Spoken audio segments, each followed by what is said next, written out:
அரவிந்தன் கேட்டாங்க அடுத்த ஷெட்யூல் என்னன்னாங்க. இங்க இருந்து நடந்தே ஆழ்வார்பேட்டைக்கு போறேன், அப்படி நடந்து போயிடுவோம் அப்படின்னா. இன்னைக்கு ஒரு 10-12 கிலோமீட்டர் இது தொடர்ச்சியா ஒரு 6:30 மணி வரைக்கும் நடக்கும்.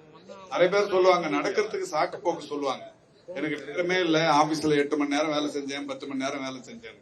அதெல்லாம் தனக்குத்தானே சொல்லிக்கிற ஒரு காரணம் தான். 24 மணி நேரத்துல ஒரு 7-8 மணி நேரம் தூங்குறதுக்கு ரெஸ்ட் எடுக்கிறதுக்கு போதும். 8-9 மணி நேரத்துக்கு மேல யாரும் பெருசா வேலை செஞ்சிட போறது இல்ல. மீதி இருக்கிற நேரம்லாம் ஐடியல் தான். அதுக்காக நமக்காக ஒரு 1.5-2 மணி நேரத்தை டெய்லி அது உடற்பயிற்சிக்காக எடுத்துக்கிறது ரொம்ப நல்லது. அதுவும் குறிப்பா அதிகாலையில் எழுந்து கொள்ளும் பழக்கமும் இந்த ஓடும் நடக்கும் பயிற்சியும் பெரிய அளவுல நமக்கு உறுதுணையா இருக்கும். இன்னைக்கு இருக்கிற நோய் பாதிப்புகளுக்கு ஒரே தீர்வு இந்த நடைப்பயிற்சியும் ஓட்ட பயிற்சியும் மட்டும்தான். ஏன்னா மருத்துவர்கள் சாட்சியா, அந்த மேடையில எவ்வளவு மருத்துவர்கள் இருக்காங்க, இவங்களை சாட்சியா வச்சுன்னு சொல்றதே எல்லா நோய் பாதிப்புகளுக்கும் தீர்வு அதிகாலை எழுந்து நடப்பதும் ஓடுவதும் என்பது 100% உறுதியானதா நிறைய ஆராய்ச்சிகள்ல சொல்லியிருக்கிறாங்க. அந்த வகையில இது நாம இன்னைக்கு ஒரு நோக்கத்துக்காக எடுத்து பண்றாங்க. புற்றுநோய் பாதிப்புகள் இன்னைக்கு உலகம் முழுக்க அச்சுறுத்தி வருகிறது.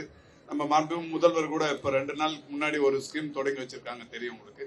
14 வயது இளம் பெண்களுக்கு அவங்களுக்கான இந்த கருப்பை வாய் புற்றுநோய் வராமல் தடுப்பதற்கு ஒரு தடுப்பூசி உலகத்திலேயே ஃபர்ஸ்ட் டைம் சென்னையில விலை இல்லாமல் அந்த தடுப்பூசி வழங்கும் திட்டத்தை தொடங்கி வச்சிருக்கிறாங்க.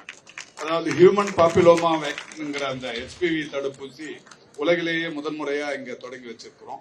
அது மாதிரி இப்போ நம்முடைய காஞ்சிபுரத்துல ஒரு பெரிய 325 கோடி ரூபாய் செலவுல அரசின் சார்பில் ஒரு research centre, cancer research centre, மும்பையில தான் டாடா கேன்சர் ரிசர்ச் சென்டர் இந்தியாவிலேயே பெரிய கேன்சர் சிகிச்சை மையம்.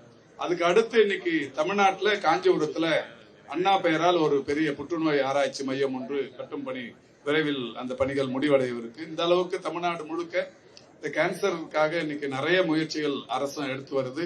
இந்த வகையில் அரசுக்கு உறுதுணையாக காவேரி மருத்துவ குழுமமும் இந்த கேன்சர் ஒழிப்பதற்கு, கேன்சர் பாதிப்புகளை தடுப்பதற்கு, கேன்சர் வராமல் தடுப்பதற்குரிய முன்னெச்சரிக்கை நடவடிக்கைகள் எடுப்பதற்கு என்று பல்வேறு முயற்சிகளை செய்து கொண்டிருக்கிறார்கள். அந்த முயற்சிகளில் ஒரு பெரிய இதுதான் இந்த மாரத்தான்.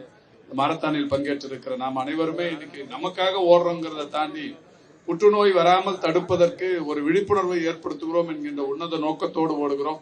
உங்களுடைய அந்த முயற்சியை பாராட்டி வாழ்த்தி காவேரி மருத்துவ குழுமத்தின் இந்த சீரிய நிகழ்ச்சிகளுக்கு என்னுடைய நன்றியினை தெரிவித்து விடைபெறுகிறேன். நன்றி, வணக்கம்.